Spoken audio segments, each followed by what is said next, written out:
UK households required a radio licence and a television licence until the radio licence was abolished in which year? 1955, 1963 or 1971? Well, I'm fairly certain it wasn't 71. I'm going to say 55. Anyone here know? 63. I think it's 71. Yeah, Dave is right. Tremendous Knowledge has got it. 71 is the answer. 71. So that means Tremendous Knowledge, Dave, if you get this one right, you're in the final round. Eleanor of Castile was the first wife of which king of England? Henry III, Richard II, or Edward I? I'm going to go for... Oh, gasp now. I think I should know this straight away. I'll go for Richard II. It's Henry III, isn't it?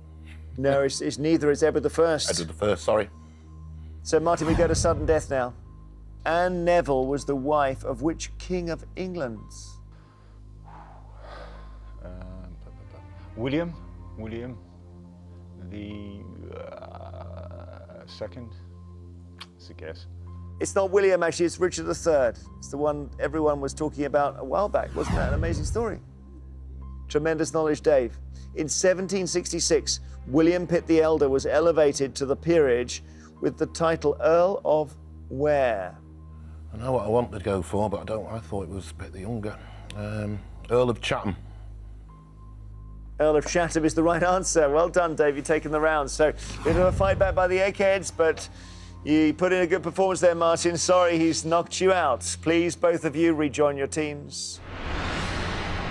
So, as it stands, the Easton Cowboys have lost 1 brain from the final round, while the Eggheads have lost 2. The next subject for you is sport. Who wants this? Skip. It's got to be you. Neil? I will take that, thank you. Against which Egghead?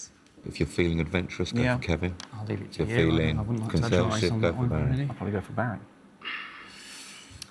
Let's try and get Kevin out of it. Well done, Neil. Okay, serious play here. Neil from the Eastern Cowboys versus Kevin from the Eggheads.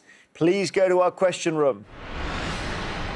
So, sport, Neil, would you like to go first or second? I will go first, please, Jeremy.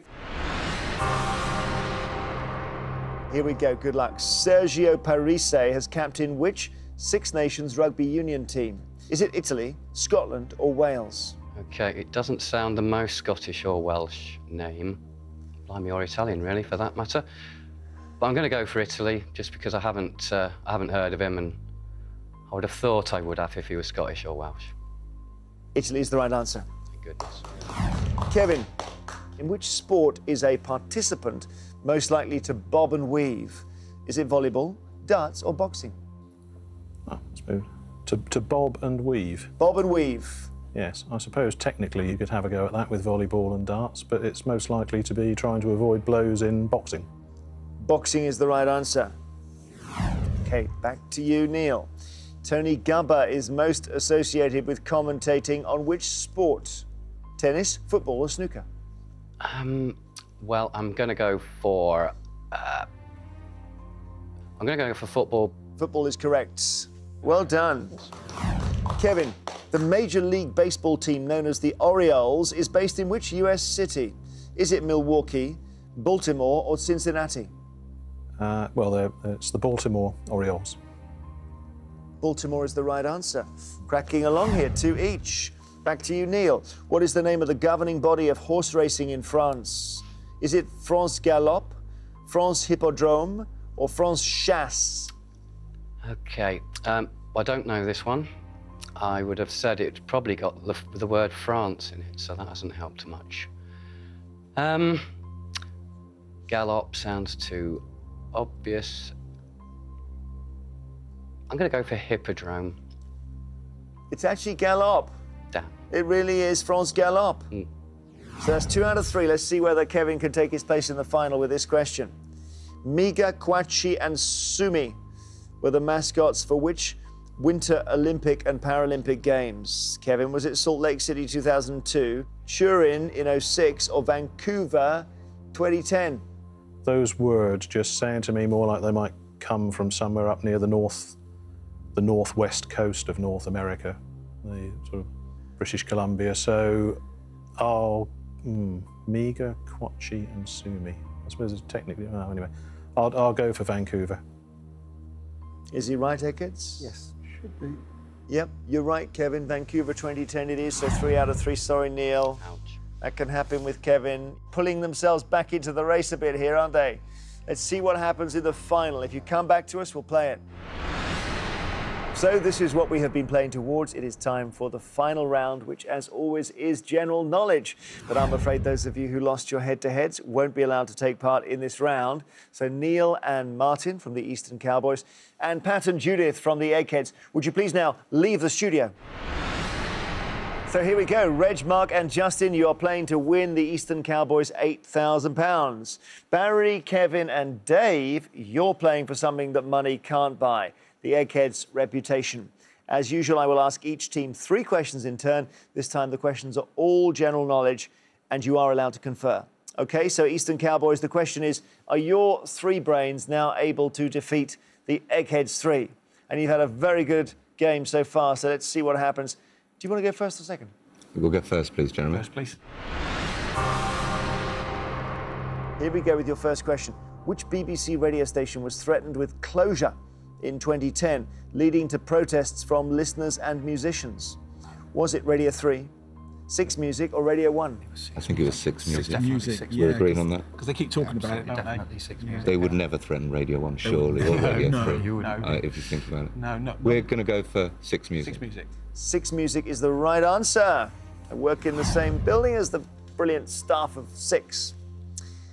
And they're much cooler than 2, that's for sure.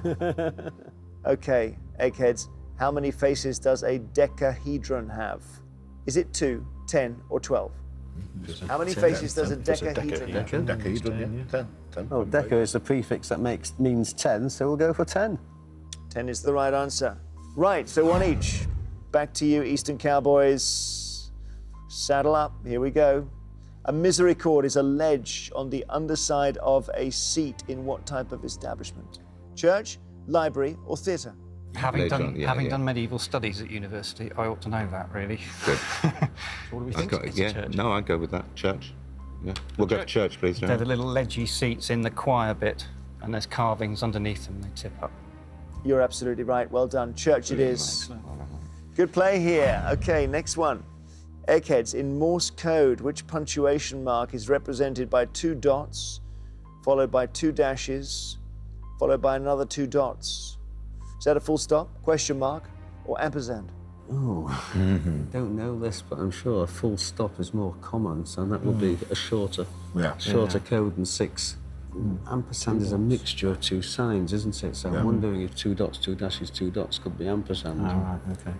There might be some logic to that. A question mark, I think, is just a unique sign, but Yeah. Is it? I think so. All right, OK. Don't- Don't know my Morse code. Not Well, Morse it's code a at long, all. long time since I've looked at it. I don't know. Just on the basis of how ampersand is constructed, I'm inclined to go for that, unless anybody disagrees. No, I haven't got No, that's as good as good a thing as we've got. anything to go on. OK, All right, yeah. well, Yeah, we'll go with that. Well, we don't know the answer to this one, but we think that a full stop, because it's probably the more common of all those punctuation marks, would perhaps be a simpler thing in Morse code. And because an ampersand is generally a mixture of 2 signs, we think that might be the longest one, so we'll go for ampersand. Where would you use an ampersand, for example, in a message from a ship? I'm sure you... Good question. It's not the right answer. Ah, of course. It's question mark, Eggheads. Oh, of course, we missed the obvious point. No, it should have been. Yeah. Question mark is the answer. OK, well, that's interesting. You get this one right, you've taken the contest.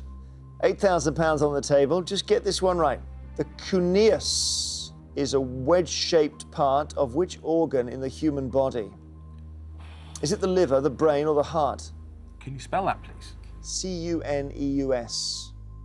I don't know. Of all of them, the one that appeals to me is liver, but I don't really know why, to be perfectly honest, which is not much help, I know.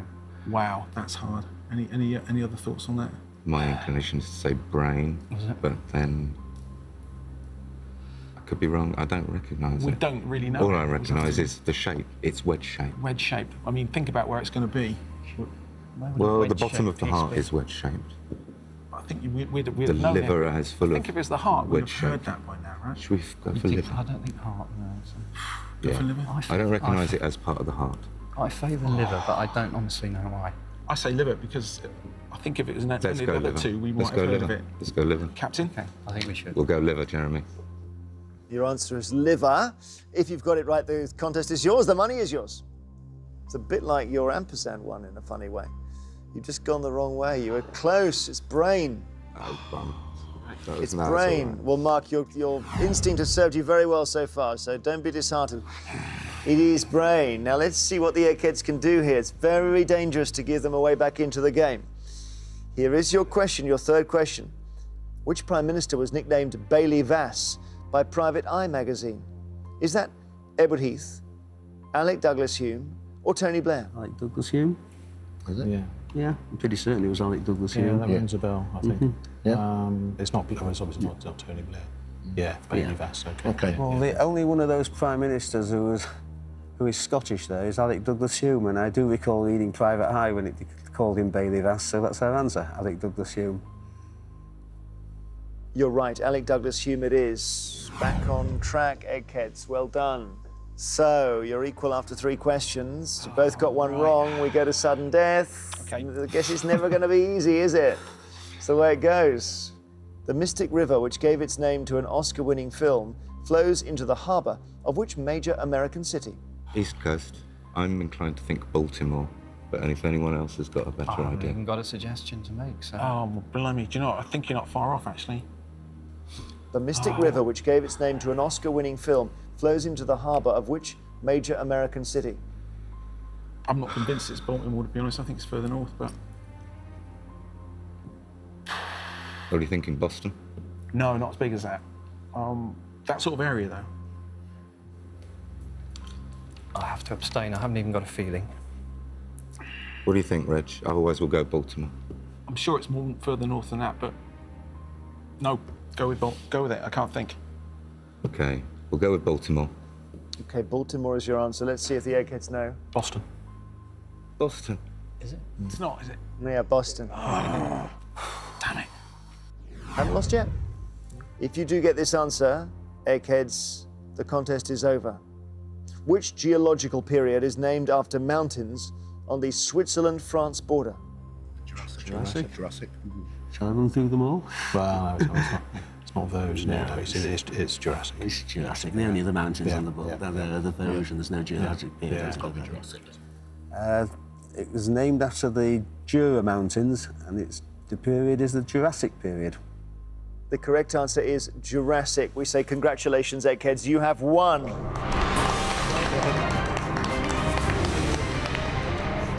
And you were saying at the start you don't quiz together. You've done brilliantly for a non-quiz team, really brilliantly.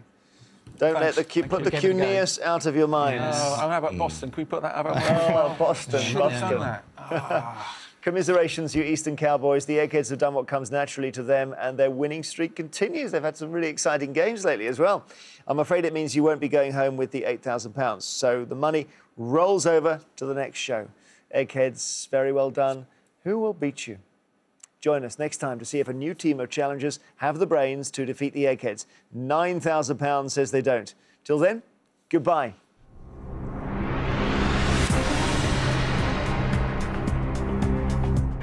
Riding the tracks into the Midlands next, Michael Portillo is on an industrious railway journey reflecting on the Victorian age of manufacturing. Bears behaving badly and turning to a life of crime on nature's weirdest events at 7. Baking for sport relief, the fun and games continue when 4 more celebrities enter the Bake Off tents at 8 o'clock.